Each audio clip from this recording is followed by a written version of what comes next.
இன்றைக்கி நம்ம இட்லி பொடி எப்படி செய்யலாம்னு பார்க்கலாம். வெள்ளை எள்ளு வச்சு இது தேவையான பொருள்லாம் சொல்கிறேன். இதுக்கு 1/4 கப்பு கடலைப்பருப்பு, துவரம்பருப்பு, உளுந்தம்பருப்பு, அதுக்கப்புறம் ஒரு கைப்பிடி கருவேப்பிலை, வத்தல், 12 வத்தல், ஒரு பல்லு பூண்டு, 1/4 கப்பு பொரியல் எடுத்துட்டு 1/4 கப்பு எள்ளு எடுத்துக்கணும். ஃபஸ்ட்டு இது 3ஐயும் நல்லா வறுத்துக்கணும். வறுத்த வரமாட்டேன் சும்மா எல்லாம் தெரிஞ்ச. இப்போ இது இந்த அளவுக்கு கொஞ்சம் வறந்துட்டு இப்போ முக்கால்வாசி வறந்ததுக்கப்புறம் பொரியலையை போட்டுரும். போட்டு அது கூட சேர்த்து வச்சுக்கணும்.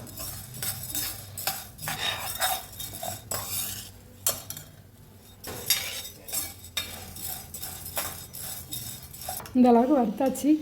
இப்போ இதை ஒரு தட்டில் மாற்றி ஆற வச்சுக்கலாம். நல்லா வறுத்துக்கலாம்.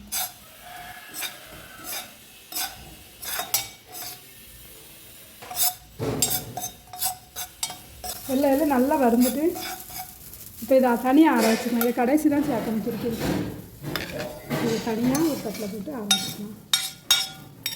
போட்டு வத்தல், கருவேப்பிலை எல்லாம் ஒன்று ஒன்றா போட்டு வறுத்துக்கலாம். வெள்ளைப்பூடு போட்டுக்கலாம். வெள்ளைப்பூடு கொஞ்சம் வறந்தோடனே அப்புறம் வத்தல் போட்டுக்கலாம். வெடிக்கும், கொஞ்சம் பார்த்து வறுத்துக்கோங்க. கொஞ்சம் தள்ளி வத்தல் இந்த அளவுக்கு கொஞ்சம் வெடிச்சிருக்கு. இப்போ கருவேப்பிலை போடுவேன்.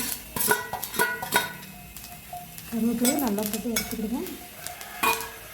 அதனால் உப்பு போடுவேன். கல்லுப்பு தான் போடணும். கல்லுப்பு போட்டால் தான் கொஞ்சம் சுள்ளுன்னு இருக்கும்.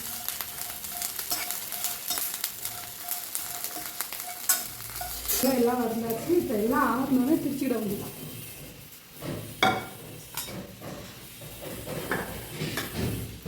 இப்போ நல்லா ஆறிட்டு எல்லாமே நல்லா ஆறிடுச்சு. இப்போ பிரிச்சுக்கலாம்.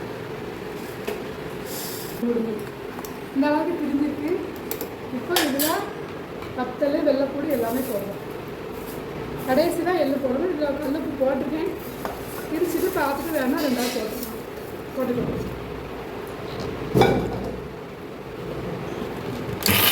இப்போ எள்ளை போட்டுக்கணும். கடைசி தான் எள்ளு போட்டுருக்கு.